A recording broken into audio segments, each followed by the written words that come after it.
Hello বন্ধুরা, সবাই কেমন আছো? তো আশা করছি সবাই ভালো আছো। আমিও খুব ভালো আছি তোমাদের ভালোবাসায়। তো আজকে আরও একটি ব্লগের সঙ্গে সবাইকে স্বাগত জানাই। আজকে ব্লগটাই কিন্তু আমি দেখাবো যে আমাদের ফলের দোকানে কি কি আর কি ফল এনেছে আর ফলগুলোর দাম কীরকম। তো যাই হোক, সেটা আজকে শেয়ার করব। তোমরা দেখতে থাকো, ভিডিওটা খুবই ভালো লাগবে। এই দেখো কামরাঙ্গা, এটার দাম হচ্ছে 30 টাকা কিলো। এখানে এই যে ন্যাংরাম 50 টাকা কিলো। যশোরী চোষাটা কত দাম? 60 টাকা কিলো। 60 টাকা কিলো। এই যে কালো জাম দেখো, কালো জাম আছে, আবার দেখাচ্ছি দেখো, 80 টাকা কিলো। এই দেখো কালো জাম 80 টাকা কিলো। জাহাজি কলা কত গো আমাদের এখানে? জাহাজি কলা ডজন 50 টাকা ডজন জাহাজি কলা। আর লিচু কত আমাদের এখানে? 200 টাকা কিলো। লিচু 200 টাকা কিলো। দেখো বন্ধুরা, তোমাদের ওখানে দাম কেমন আমাদেরকে কমেন্ট করে জানিও সবাই। আর এগুলো তো মালভোগ কলা। মালভোগ কলাও ডজন 50, 40, 50 করে ডজন। কত করে বেচলাম কালকে গোলাপজাম? গোলাপজাম 100 টাকা কিলো। 100 টাকা কিলো গোলাপজাম আমাদের এখানে। তোমাদের ওখানে কেমন দাম কমেন্ট করে জানিও সবাই। দোকানটা দেখতে বেশ ভালোই লাগে। আজকে সাজালে, আজকে তো আর সাজাবো না, না এগুলো এটা ওখানে গিয়ে সাজাবো, দোকান যেখানে লাগে ওখানে। আজকে না হলে দেরি হয়ে যাবে অনেকটা। আর দেখো এখানেও কামরাঙ্গা আছে। টক না মিষ্টি হবে বলো? ভোগ কামরাঙ্গা বলে। ও, ভোগ কামরাঙ্গা, এটা একদম মিষ্টি হবে। আমার তো ভীষণ ভালো লাগে মাখা খেতে। টক কামরাঙ্গা একদম খেতে পারি না। 25 কিলো টোটাল। কালো জাম আনা হয়েছে 17 কিলো। আর ন্যাংরা আনা হয়েছে 4 পেটি, 112-13 কিলো হবে।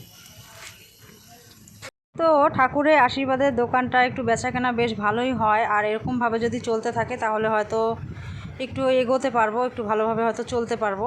এখন দেখো আজকে দোকান নিয়ে যাচ্ছে, আরও দেরিতে যায় আজকে, তাও তাড়াতাড়ি যাচ্ছে। দেরি হয়ে যায় তাই দেরিতে যায়। জল নিছো? জল? আচ্ছা, কি?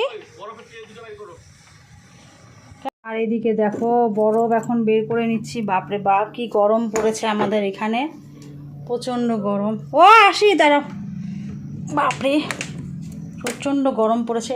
আমি বের করতে পারতেছি না, একটা বের করবা? পাইছি। তো এখন বরফগুলো আমি বোতলে ভরে দেব।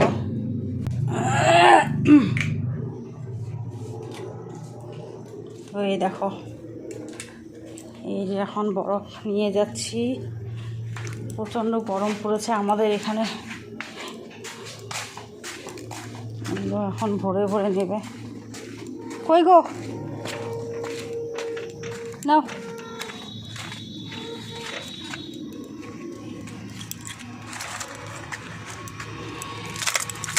দেখো কীভাবে ভরিয়ে নেবে জলের মধ্যে দিয়ে।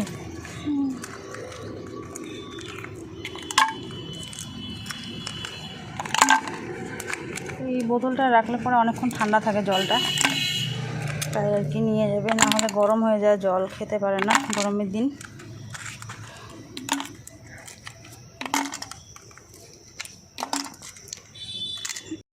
বৃষ্টি হলে ওয়েদারটা বেশ ভালোই হয়। বাড়িঘর যতই নোংরা হোক না কেন, বৃষ্টি হলে কিন্তু ওয়েদারটা একটু ঠান্ডা হয়।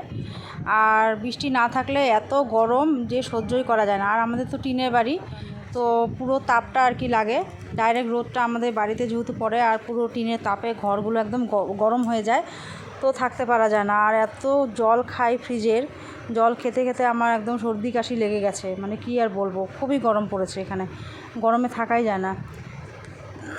তো যাই হোক, কী আর করা যাবে। আর আমাদের জন্য দেখো এই আমগুলো রেখে গেল, একটু দাগি আছে। তো এগুলো তো ভালো কাস্টমার নিতে চাবে না, তো এগুলো আর কি আমরাই খাই। এরকম ধরনের আম একটু ফেলে যেটুকু বের হয় সেটুকু খাই। তো আমগুলো বেশ স্বাদ মিষ্টি, একদম খুবই ভালো। কালকে আমরা খেয়েছিলাম, তো আজকেও এই যে দিয়ে গেল, খাবো। এটা একটু ফ্রেশ আছে, আমি চেয়ে নিয়েছি এটা, তো এরকম। আর এই যে এটা একটু দাগি, এগুলো আর কি খাবো। তো চলো আজকে ভিডিওটা এখানেই শেষ করছি, আবার দেখা হবে অন্য কোনো ভিডিওর সঙ্গে। ততক্ষণ তোমরা সুস্থ থেকো আর ভালো থেকো, সাবধানে থেকো। টাটা।